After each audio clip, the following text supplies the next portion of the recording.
obviously you're changing cars. What's going through your head on that? Well, what's nice is there's a lot of similarities between this chassis and the 370Z, and we're utilizing the same power plant as before. Not physical like parts off that car, but just the same brands, the same components in the engine, same turbo setup, same suspension setup with BC and part shop. So there's gonna be so many similarities that it's not gonna be too difficult to adapt, in my opinion. Clearly, we got our engine located. VR38, the same engine that we've been running for the past couple years, and it's just absolute powerhouse. You know, we've been making like 1,200 wheel out of these things for years, and we are still, you know, kind of figuring out what they do and don't like. We run it in the Ultimaniac as well, and we've had, you know, zero issues with that car. The thing's been running tip top, putting the power down, it's all great. A couple of the things that we did differently on this engine package, or this mounting setup, I should say, is that we actually did the engine mounts to the frame rails instead of to the subframe. You can take the cross member out of this car without actually dropping the engine, or without having to get an engine cradle and all that stuff to kind of hang it. So it's mounted to the chassis. We welded some brackets onto the frame rails themselves, and then laid a tube in between the two to connect to a, it's a pretty stiff bushing. It's not quite Delrin, but it's a very high durometer rated rubber bushing that locates the engine. So there's a little bit of isolation, but it's not quite solid, but it does have a really firm grip of the bolt in the bushing, so it's not, you know, shaking around too much. Some of the other things we had to do on this chassis, we actually cut and extended our manifold on this side, because since we have the factory frame rail, it was kind of rubbing onto the old setup, and mainly because we're running bigger turbos now. When we first built the setup, we had the G25 660s from Garrett, and now we're running G30 770s. So we're making more power. Those two turbos alone are capable of making like 1,400 wheels. So yeah, we had to cut this, clean that up, get a section of tube, cut that down, lay it in there, reclock this up so it's nice and parallel with the other turbo, and weld that all back in. You know, Taylor did a perfect job. It's more symmetrical. It clears the frame rail a little bit better, because you don't want anything touching, because everything kind of moves and swells. Like this turbo will move like a half of an inch when it gets full red hot after a run. So you'll see, you know, this manifold just kind of like, you know, rolling in a different direction, depending on how the manifold is designed. It's just one of the things that inherently happens. Like it'll grow and then shrink back down as it cools. And you can see it because the wastegate's here and it's got the tube coming out the top, and you'll see that tube just kind of like, it's like contacting the front of the hood and it's contacting the back of the hood. And so it's just kind of like moving as it heats up and cools down. But yeah, that was like the big upgrade, was you know, doing the frame rail style mounts, which we've been doing on recent chassis. That one is just the old design, the old setup. We're gonna run this factory front cross member brace, which is something that we never got to run in the past because we rebuilt these frame rails on that car after a couple hits. So that's gonna help with some support in the front end, and it's helping us to position our intercooler right now, which is great. So Jimmy can finish up those mounts, get those braced in. Some other things we did was we added in these brackets before we tore the car apart, so that the factory bumper tray will lay here and bolt down, and then we can just like click it right to that. So trying to get these things located before we tore the car apart so that it has that nice factory finish fit. Jimmy's usually you know, doing that for us because he's got a real good eye on getting it all to kind of like lay together and tighten up together really well. So trying to get ahead of the game was good.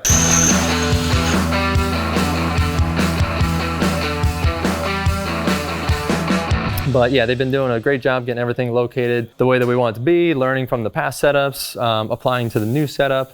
And you know, we just got the cross member back from Part Shop Max. They welded in that steering rack relocation kit, so it moves the steering rack forward to give a better steering angle, steering geometry. And so that guy's you know, fitted up really well. And then Jimmy actually, he cut and plated in the extra reinforcement on this factory firewall. We normally cut this out of the car to have more room, but we decided to try and keep it to have more strength in the chassis. It was originally removed from the old car because of the V8. And so we actually drew this in and like reshaped this a little bit. Jimmy got this fitting up just fine so we can clear our EGR plate and the back of the head, and our steering column comes right through here. Open that up. Made some room here to have the knuckle come down and have good clearance. Once again, you don't want anything touching right out of the gate. So, but yeah, a lot of work in the engine bay. Cagle and Taylor cut and filled these patches in. So these are factory holes in the firewall for the brake booster, for some of the factory wiring. These were bolts that the strut tower bar bolts to factory. However, we're not allowed to run the factory strut tower bar due to the rules not being able to tie the shock towers to the firewall in any capacity or to the roll cage. So the factory strut bar that bolts here to here is actually illegal. So we just shave those off and we do our own custom strut tower bar. It just goes between the towers. Other thing, this year we are going back to the 4-speed transmission. The sequentials are great and I love it. We still have our 6XD in the Ultimaniac and it's a lot of fun just rowing through gears. But we just find ourselves really only utilizing 2 gears on the track. You basically have like a pit gear, a launch gear, and then your high-low on the course with your 4-speed. So that's basically the way that I run the car. That's how I always ran it before. We never had any issue. And the 4-speed is a lot lighter weight, so it's taking some weight off of that front half of the car, a little better for the balance, and it still is a really strong, very reliable transmission, the GSR 4-speeds. So it's that's one of the big differences this year. So we had to open up the transmission tunnel on the top side and make a plate that covers the shift rods for this style transmission, which is a top shift. This one is the same transmission that I have in my twin turbo car. We have it in a High Cotter's car, and it was in my V8 cars as well. So they're easier to repair. They're a little cheaper. They're a little less weight. But like I said, we still have the fun factor of the sequential and the Ultimaniac. This is the water inlet going into the front of the engine, the thermostat housing. Goes in, pumps through the engine, comes out the back of the heads, and we're gonna make a little crossover tube right here. And then once again, like kind of got one big fitting coming out the back of the head like this, which will feed over to here. Water will come from the back of the car, up through the inside, and then come through a bulkhead right here. So this line will kind of lay right about yonder, and hose will go from here across the tower, boom, into the front of the engine. And it gets all through, comes out the back with a little crossover tube, feeding out. That hose will run this way, and that will go back through the car, through the rad. We're just trying to get that kind of laid up. That's what Taylor's been working on, is welding up those water fittings so we can get that all sorted out on the car. So yeah, on that water crossover tube, I'm just gonna take a quick stab at how I want it to be.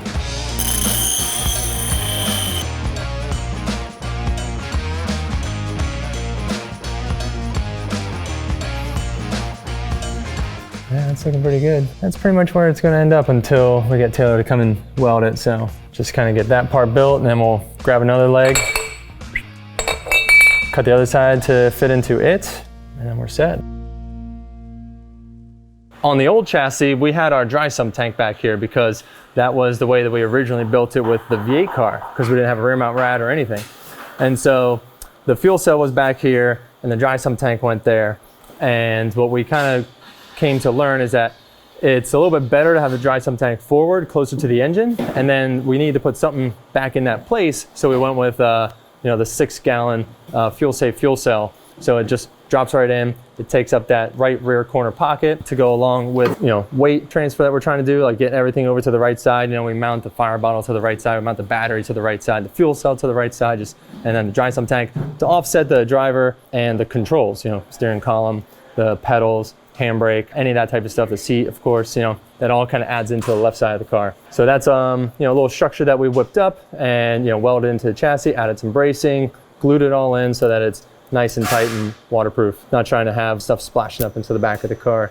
The water pump will go somewhere around here. We're waiting for that to be positioned when the radiator gets placed, which will be back here. We still have to make a provision for our winter's quick change, but we're waiting for the subframe to show up. Everything's on back order. It's kind of a mess. Dry sump tank that we ordered back in December is finally shipping out now. Got the phone call today, waiting for our nitrous bottles to show up. Ordered those a few weeks ago, and so it's just getting parts has been a bit of a struggle. We obviously cut this part out from the factory sheet metal because it gets pretty much crushed in every run. Ideally, it's getting crushed in almost every run. So we're gonna weld in a tube all the way across the back of this car to cap off the end of the frame rails, and then we're gonna add a crash structure around like that to protect the back of the car. And then from there, we're gonna have these little wings that bolt onto each side that will be the replaceable collapsible piece when we do actually bump into the walls. So this piece will bend and move and rotate to not affect the rest of the car. So we have our big strong structure that locates the little collapsible pieces. We've been doing it that way for a few years with some pretty good success. Some people have the one big replaceable rear crash bar, but I just feel that it's a little too complicated. It's a lot of spares you have to carry because when we have those little wings on there, we're going through 6 to 10 of those a weekend at an event like Long Beach or Irwindale. So to have, half a dozen rear crash structures seems a little excessive. So just those little bolt-on pieces really does the job. Yeah, so this was the old design. You can see it's got that kind of square crash structure in the center, and then with these little wings, as you would call it, I don't know what else to call them, little crash tubes, bolted to the outside of that. So those are the replaceable, collapsible pieces that we will run, and we'll go through a bunch of those a weekend. But the center bar actually has been on there for like 3 years now. So you can see how much more durable the centerpiece is, as long as you're not really backing it into any walls. And those little side brackets, it's starting to collapse in a little bit on that flange. That was after this past few events. You can see it's starting to press it in a little bit, so this does need to be replaced. I think I did that when I was doing those Bernies out at the Hoonigan Burn Yard at SEMA. A couple cool little signature pieces. We have my grip roll steering wheel. So this is the suede steering wheel that we work with Grip Roll to create. So that guy goes on the quick release column, and this is the same wheel I run in all of my cars. We actually have a new design coming out really soon as a little update, since we've been running this one for a few years now. So we have a couple new ones coming out very shortly. And then the other thing that I have is my custom handbrake. So another CF64 product. And this is just a design that I thought was really nice. It's really ergonomic. It's got like the little cup to grab your hand. It's, got a place for your thumb versus some of the thinner ones. And that guy basically sits right there onto the bracket that we built for it. So nice positioning, real close to the wheel, a little forward of the wheel, so you have that, room to pull your elbow, hands like this on the wheel, and then the handbrake sits a little forward, the shifter sits down here to the side.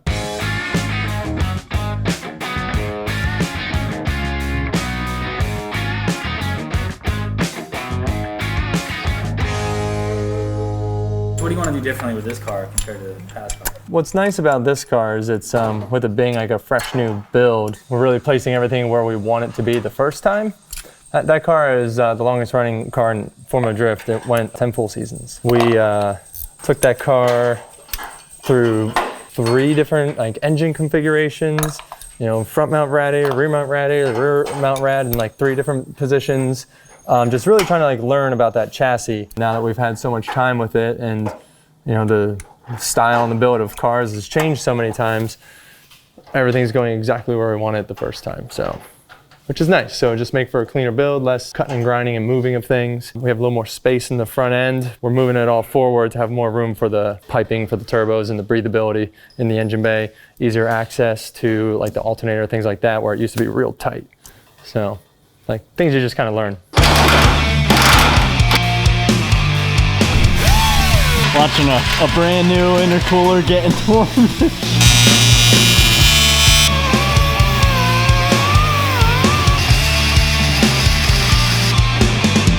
Bodywork take patience.